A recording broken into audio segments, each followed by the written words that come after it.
Hello. Adamson. Adam is a seasoned insurance expert with a long history in many different areas. Maybe he can also introduce himself a bit. He is currently head of business development at Nayms. Nayms is a blockchain company which provides insurance-related services, and I think both on-chain and off-chain. And so a very interesting approach. And Adam will now introduce us in new robust reinsurance market.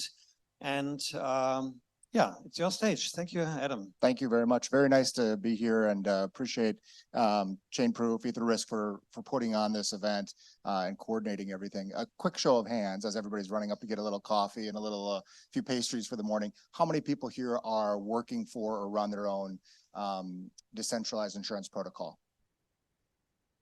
Okay, we've got a couple. All right, great. Well, this is I geared this talk towards this thought around how do we bring more capacity and more capital to the insurance, to the decentralized insurance space. And one of the core functions that happens in the regular insurance world is everybody buys reinsurance. Very rarely do you see insurance companies that sit on all of the risk themselves. It's kind of like going to the roulette table and saying, we're going to put it all on black, and if it doesn't win, well, I guess we're just going to go under. That's not a real prudent management of your funds. And so the idea is, how do we expand, how do we grow the reinsurance pool to allow decentralized protocols to be able to have success? So why am I talking about it? Always a good question. My entire background is insurance. In fact, before 2019, when I went to work for Nayms, I had worked in the traditional insurance market from 2001 onward. I spent my first 8 years as a very traditional property and casualty underwriter. I then relocated from Minnesota in the United States to Bermuda. Lovely little place to be, and have been there for 15 years now, working for a variety of different insurance companies. So I started out working for Artex Risk, which is the alternative risk arm of Arthur J. Gallagher, focusing on captives and different insurance pooling mechanisms. I then went to work for Aon, working there, managing the sharing economy practice, where I got a chance to work with this fun little nascent company at the time called Uber. I'm sure all of you in here have that app sitting on your phone. I've probably been jetting around the city utilizing your Uber this week. Worked for them for 5 years, and then went to work for Marsh & McLennan, which is the world's largest insurance broker, doing traditional placements with them. And then I left there in 2019 when I was having an issue with payments. A client was trying to get a policy paid and couldn't figure out how to do so. And they also couldn't find their policy because they'd lost it, because it was sent in a PDF to a various email address.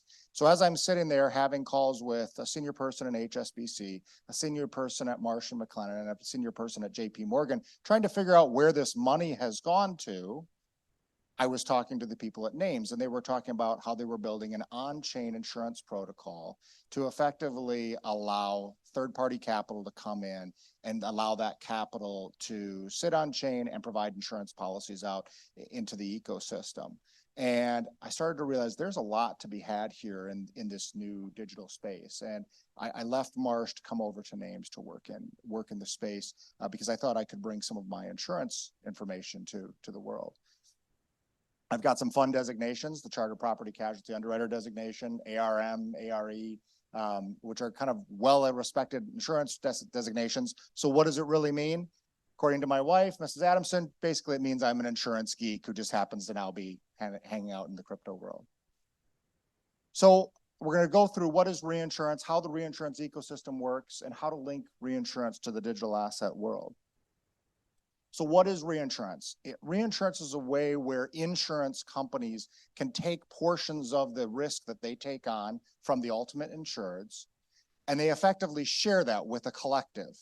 So we were talking earlier, Maximilian was talking about having a collective where everybody is part of it. In effect, a reinsurance policy or reinsurance contracts do that, where it takes pieces of the risk and shares it amongst a bunch of people. Because what happens is, instead of to the experience of going to the roulette table and putting it all on black, instead of one person dealing with all that risk or one individual company dealing with all that risk, it allows us to share that risk amongst all of us. So over here, you might take a piece of the risk, you might take 1%, you might take 4%, you might take 3%, which means that when an entire loss happens, we have something like FTX that blows everybody up, or we have a major DPEG event, we're not all sitting there. One person isn't going to go down because of this event, but instead that risk is shared across the community. And as we share that risk, that then allows us to have an ecosystem that builds and grows, and we all in a way protect ourselves because we've taken the risk and we've split it amongst a bunch of people.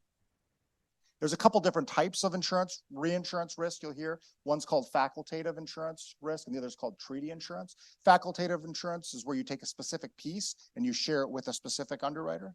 Treaty is where a bunch of insurance companies will come in and they'll each take percentages of an entire insurance program. So while I might be the front insurer, I might be AXA, who's writing the insurance policy. There might be behind me 10, 12, 15 different insurers taking little slices of that policy. And that's how you build an insurance treaty.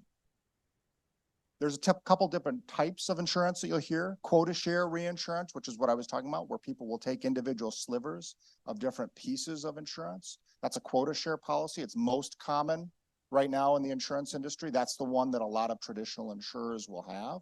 And we're starting to see DeFi protocols do pieces of this, where they're starting to say they'll take small reinsured pieces of individual policies. The second one is excess of loss insurance, where you effectively say, once we get to a certain level of losses, so we have an FTX situation that happens, and there's now a loss of $1 billion of capital. Well, anything above $1 billion, that risk then is going to go onto somebody else's balance sheet. So that's the other type of reinsurance that you might see. So the question is, why is reinsurance important? Reinsurance allows for the spread of risk amongst a large number of parties. Most insurance companies, so if you're dealing with the traditional worlds of insurance, most insurance companies are laying off anywhere between 50 to 75% of all of their business is actually not held on their balance sheet. It's not held within their individual entity. It's shared amongst a bunch of insurers to effectively minimize that ability of one single event to bring down an industry. Reinsurers allows for one single insurance company who might have specific risk. We'll take Chainproof, for example, who's a wonderful company writing smart contract insurance. There are reinsurers that can sit behind Chainproof, and it allows the people at Chainproof to do what they do best, which is understand the risk of smart contracts, work with QuantStamp, their parent company, to go through and do audits of the smart contracts and make sure that the validity, make sure that they're safe. And then from there, they take pieces of that risk and they share that off with other people. But in effect, all those reinsurers are benefiting from the expertise that a company like a Chainproof has, where they brought in people who really understand the risk. As a reinsurer, the reinsurer doesn't have to come in and have the expertise to be knowledgeable about the risk they're underwriting. We don't, as a reinsurer, I wouldn't need to know everything about how to underwrite smart contracts. What I do is I rely on someone like Peter to sit down, and he prices it, he determines the correct part, but I benefit as a reinsurance company by taking a piece of the risk and leveraging their expertise. Reinsurers allow carriers to dramatically increase their line size, allowing more insurance limit to provide a robust insurance ecosystem. So the reason you put together these collectives, the reason you bring the reinsurance in, is that it allows, because we're sharing the risk across a variety of different people, it allows, instead of having one company be utilizing all their capital on individual risks, it allows more capital to flow into the ecosystem, providing more insurance limits to the buyers and to the people who need it. So I think I saw a couple hands of people who are running DeFi insurance protocols. Okay, so you're a DeFi insurance protocol. You're operating on chain. Generally, you're not regulated, which I personally think is going to be the way most insurance will be 25 years from now. Unfortunately, we're in that hybrid world where that really doesn't work particularly well. And as a DeFi insurance protocol, you generally have a tough time going out to the large insurance carriers that exist in the world and having them provide capacity for you. It's not something that large companies generally want to do who are regulated insurers. So you have to find some type of bridge. There has to be a way as a decentralized insurance protocol to bring that institutional insurance policies and the institutional insurance treaties to your ecosystem to allow you to expand. and to build broader limits. Okay. So how do you do that? The main way to do that is through a captive. A captive insurance vehicle is a wholly owned subsidiary insurer that provides risk mitigation services for the parent company or its related entities. So what a captive does is it becomes a regulated insurance vehicle somewhere. And through that regulated insurance vehicle, a DeFi protocol, by establishing that, can then access some type of regulated reinsurance that can then support its overall operation. A couple different types of captives that exist. Single parent captive, which is an individually licensed insurer. The costs are typically between $105,000 to $500,000 a year to establish one of those vehicles. The second type is a segregated account company. You also see them called protected cell companies. Typical cost of running those, and they're often called rent-a-captives, is between $25,000 to $75,000 a year, and that's you setting up just an individual small vehicle within the context of a larger insurance captive company, and that allows you to then buy and access reinsurance from large multinational reinsurers. There are I put down a couple captive providers up there. Artex Risk Solutions, where I used to work, is a large one. Cryptive is a large one that has just started focusing on the digital asset space. Nayms, which is my company, which we'll talk about in just a little bit. Willis, and a number of others who work in this particular area. The other way besides working in a captive is you can actually set up your own insurance company, which is a tremendously beneficial vehicle, but also quite time consuming, as you can imagine. Fully licensed insurance company can be established in many jurisdictions. You see them in London, Lloyd's of London being a very popular and common one. Bermuda, which is where I'm based, is another jurisdiction that you see fully built insurance companies. Typical cost can be at minimum $250,000 and often as large as $2 million just to set up your individual insurance company. What you typically see now, because of the cost of setting up a full insurance company and the large scale efforts that you have to build that, you typically now see many companies launch originally as a captive and then from there grow into an insurance company. So a little bit about Nayms, where I work, and our captive solutions. Nayms is a licensed segregated account company based in Bermuda. As far as I know right now, we're the only licensed captive solution for the ecosystem. So what Nayms does is we effectively allow DeFi protocols or any sort of entity that needs to have a regulated insurance vehicle. We allow you to come to Nayms and you set up and build your own regulated vehicle within our segregated account company operating in Bermuda. Now, Nayms is an on-chain insurance marketplace or insurance platform. So while we have this regulated side that allows you to create this regulated insurance vehicle, what we then do is we have a smart contract, and our smart contract then allows for the individual inflows and outflows of capital to exist in an on-chain format, effectively allowing a DeFi insurance protocol to then be able to have a regulated entity to go out and buy reinsurance. That reinsurance policy, then we take any sort of fiat capital that it needs to be paid, and that fiat is then transferred into USDC or whatever ERC20 currency that you might need your policies to be issued in. And from there, those policies sit on chain, so you know that we have the on-chain value that is sitting there as an insurance company, and should time of claim come up, we then can pay the insurance out to you via our smart contract. So very much marrying the traditional reinsurance world and insurance world, but doing so all in a novel way, utilizing smart contracts and operating on the Ethereum blockchain.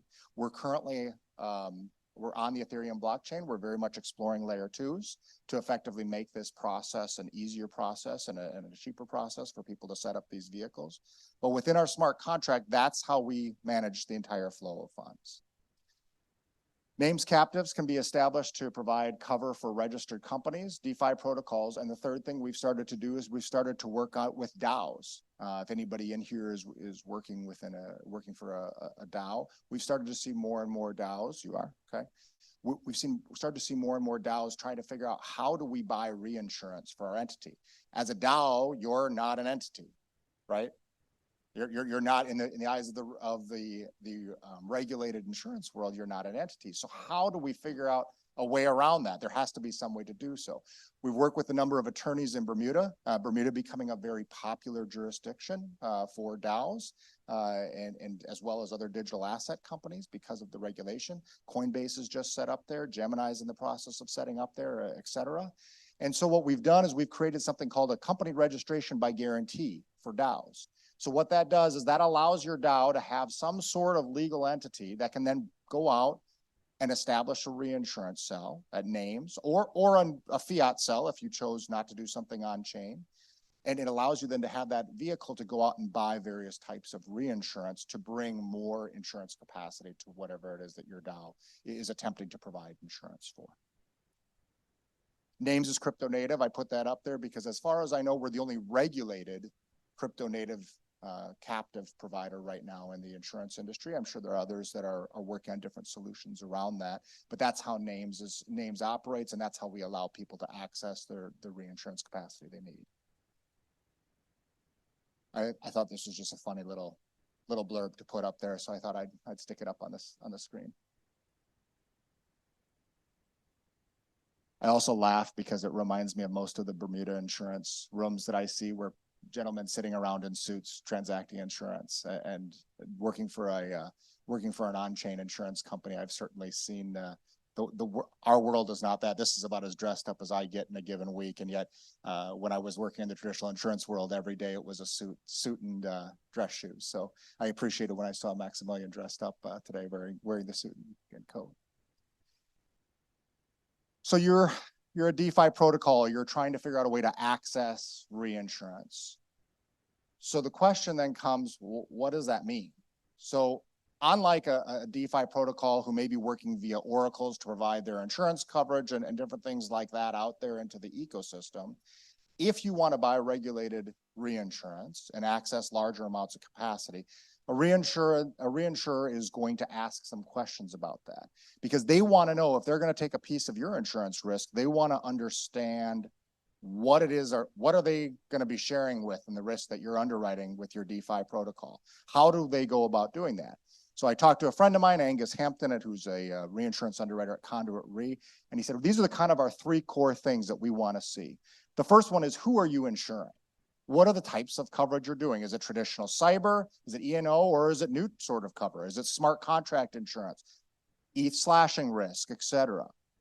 Okay. The next part is, who's your target market? What is the business size? Are they profit, not for profit?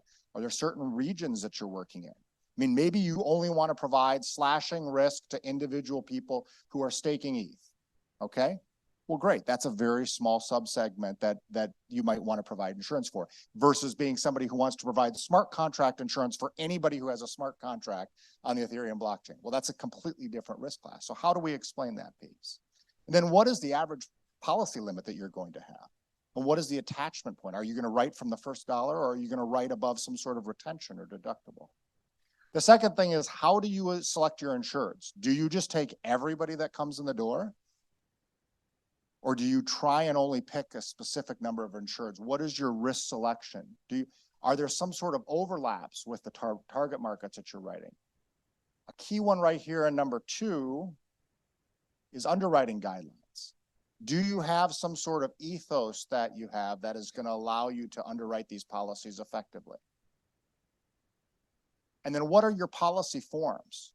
Do you just say, we're going to provide insurance and here's what it is? Or do you have a specific set of terms and conditions? Because even if you look at a number of the DeFi protocols that are writing this type of risk, a Nexus mutual policy, for example, you're going to see terms and conditions that sit within that policy. A reinsurer, if they're going to share in this type of risk, they want to know what that is. They want to have some sort of understanding as to how that works. And the third part, which is obviously core to any reinsurer who wants to support your enterprise because they're going to share in the risk with you, is how profitable can you underwrite this business? If you have existing business, what are the losses? What is the premium history? And what is your loss ratio? A typical insurance company operating right now in the regulated world is going to run a loss ratio between 35 cents to 50 cents of every dollar that they bring in premiums paid out in claims. Another 35 to 40 cents are going to be paid out as expenses. Maybe it's claims handling, maybe it's the underwriters, maybe it's fun trips to the D1 conference. Or what is that? What's going to happen with that? But then ultimately, how's that loss ratio translating? If it's a new business, if it's something you've never underwritten before, we had a company approach us and they want to provide effectively a captive reinsurance vehicle to do end-to-end insuring for end-to-end transactions for payroll companies who are doing all their payroll on chain. So effectively they're paying all their members in USDC. They wanted to make sure that there was a guarantee that when that payroll went out, that it was going to go from one wallet to the next. They wanted to make sure that was insured. And so they sat down with us and they explained to us, this is what their loss ratio is. But then these are sort of the industry benchmarks that they had around that wallet to wallet transaction and how often have those wallet transactions failed? How often have there been losses? And then what is the likelihood that claims are going to come in those? So that's an important part of what they want to do. The next part is the actuarial model. If you happen to have it, and there's actually 2 new companies that have started providing actuarial models to decentralized insurance protocols who are interested in creating their own actuarial model. If you can have that, that will help you price your insurance. And finally, the aggregate claims totals. And then specifically, I put on this last one here, I put a large claims loss run. So if you're new to this space and you're trying to provide insurance or you're looking at different insurance solutions, one of the core things is what is that large claim that's going to happen? It's a great insurance company based in Bermuda called Realm Insurance. Realm paid out claims in the FTX situation. They had a number of directors and officers policies that were tied up as part of that and ended up paying claims. So if you looked at their large loss run, that's where it would come from. Okay. What reinsurance solutions can provide? A treaty of insurance spreads risk across a variety of parties. Direct access to third-party capital can provide risk capital for a company's balance sheet to effectively allow you to scale. Within Nayms, we're working with 2 new funds. So on top of traditional reinsurance entities that are coming into the space and trying to provide support, there's 2 new funds that we're working with that are starting, a fund called ACG and a second one called MCM. Both of those funds are launching in 2024. So if you're a DeFi protocol, I think I saw somebody in the back who has a DAO they're working with. If you're looking to access third-party capital to grow your insurance platform, these are 2 funds that are investable funds for anybody who wants to invest their fund behind different insurance protocols. They have that ability to help provide some of the capital that you might need. And there are a number of Lloyd's-based German and Bermuda insurance carriers interested in creating reinsurance solutions for people who are providing insurance in this space. Conclusion, we have a great ability to scale the insurance that's available to the digital asset ecosystem. We have the ability to, we now, which we didn't have 2 years ago, we have the ability for any sort of insurance protocol that's starting up on chain, we have the ability to bring traditional capital, traditional reinsurers to you. That didn't exist 2 years ago. That allows us to scale the limits that are available. So when we have that next big blowout, and to be honest, we're all in the digital asset ecosystem, we all know it's going to come. When that next major loss comes, my hope is that we start to see more insurance come in place and start to protect the industry from that. That was one of the core things that came out of when I was reading about FTX's situation, who, by the way, was brokered by Aon, the place that I used to work. When I talked to them about the insurance limits they bought, they were telling me how low they were. I think it was $7.5 million was the total amount of insurance they bought for the directors and officers policy, which is absurdly low. To give you some idea, you might see $400 to $500 million for a typical Fortune 500 company, which is effectively the size that FTX was, right? So how do we fix that? Well, there was virtually nobody who was willing to insure them, number one, but there was nobody willing to reinsure them. We're now starting to build these structures that allow reinsurance and this spread of risk to exist out there. We're actually working on a project with Aon where they will launch a vehicle within the Nayms ecosystem and buy a large bucket of reinsurance to provide excess directors and officers insurance to any of the companies that need to have it and or want to be able to buy. Okay. We need to continue to bring talent into the ecosystem to do this. We're trying to bring more traditional insurance people in. So that's one of the core things that we want to see in the future. And we need to work on risk sharing. We need to realize that unlike going to the casino where you all want to put it on black, We need to share that risk amongst a bunch of people. By doing this, this allows us to grow the ecosystem. It allows us to grow the limits. It makes us look and feel much more established. And for, as we see more and more institutions getting involved, that's going to be a consistent question that they have, which is, what do you have to protect you on the back end should something go wrong? And that's one of the core themes that we want to see in the reinsurance ecosystem. I'll take any questions if you have. If not, feel free to reach out to me. There's my email, Adam@Nayms. I'm on LinkedIn. I'm on Twitter. I'm on Telegram. Always happy to chat with anybody about this. That's what I do. My day job is I'm business development for Nayms, but I also spend a lot of time talking about how do we grow this, the digital asset ecosystem and insurance. Any questions at all? Thank you, Adam.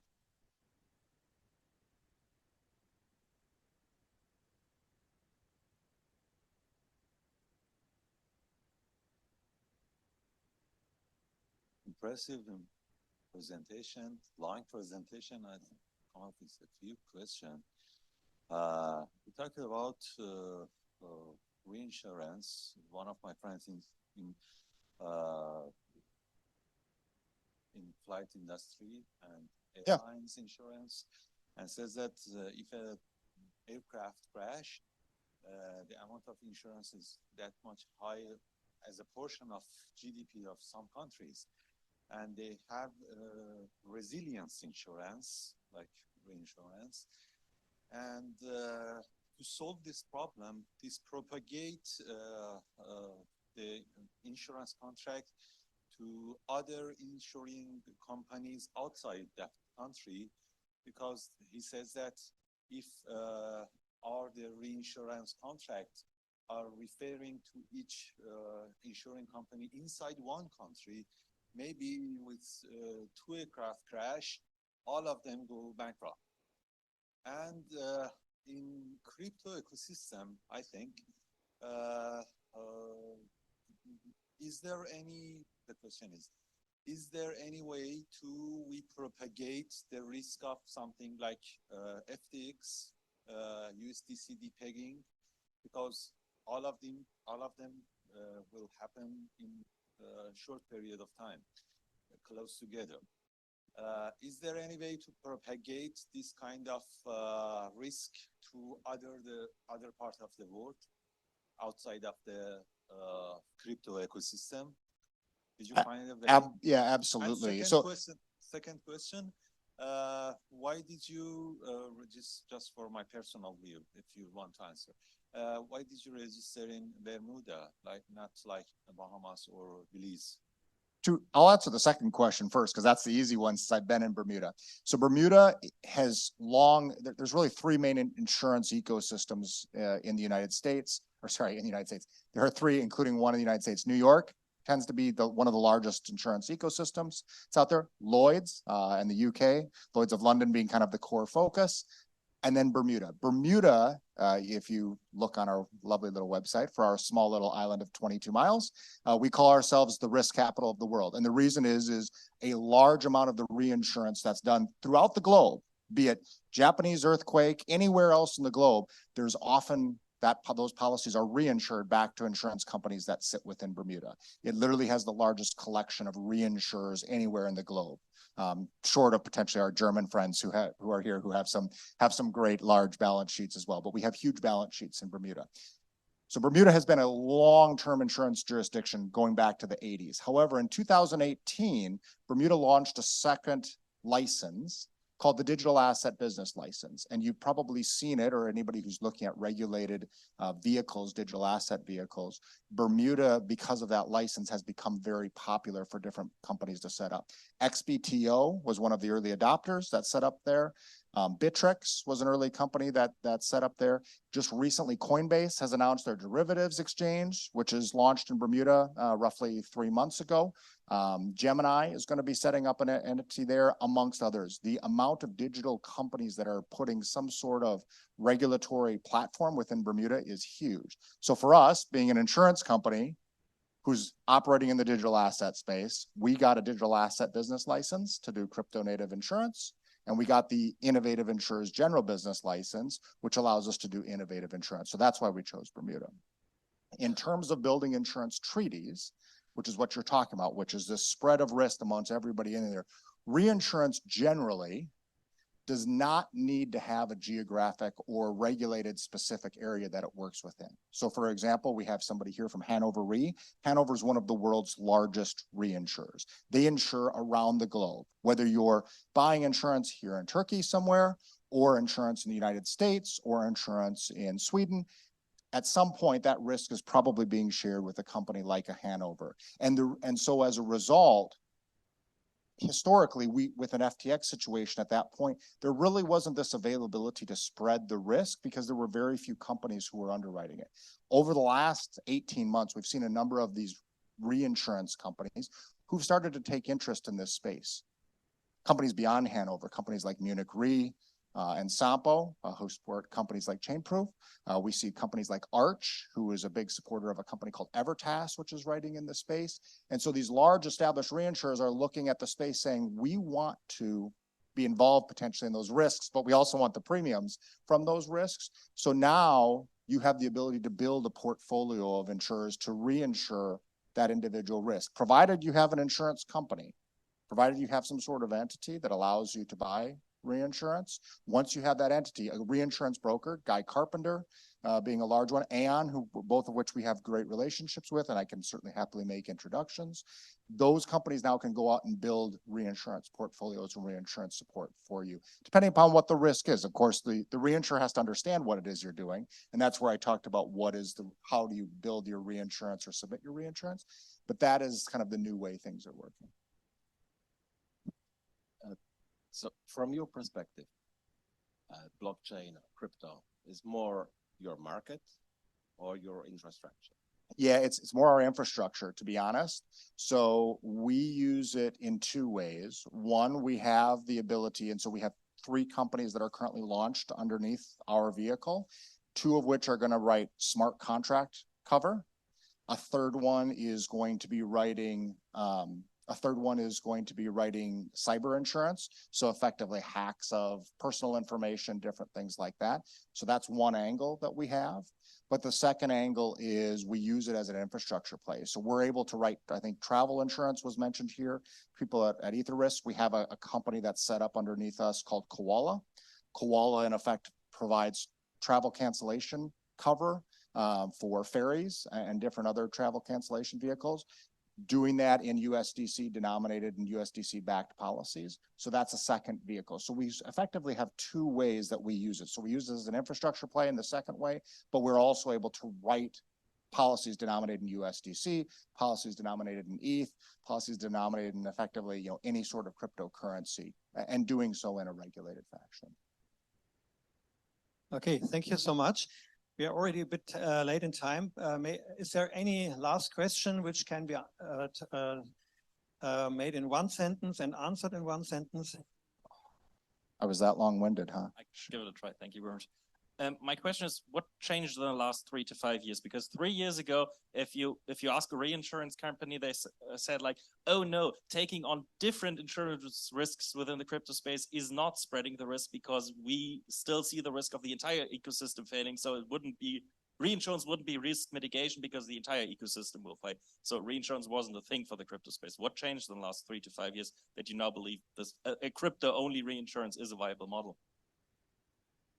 There are more companies who are doing it. And frankly, the big boys have come to town. The JP Morgans of the world have said, we need to have this in place. And when JP Morgan is your client and JP Morgan says, here's $500 million, go make this work, you figure out a way to make it work. Okay, thank you so much. 1 sentence. I got it in 1 sentence. Perfect. You're great. Thank you so much, Adam.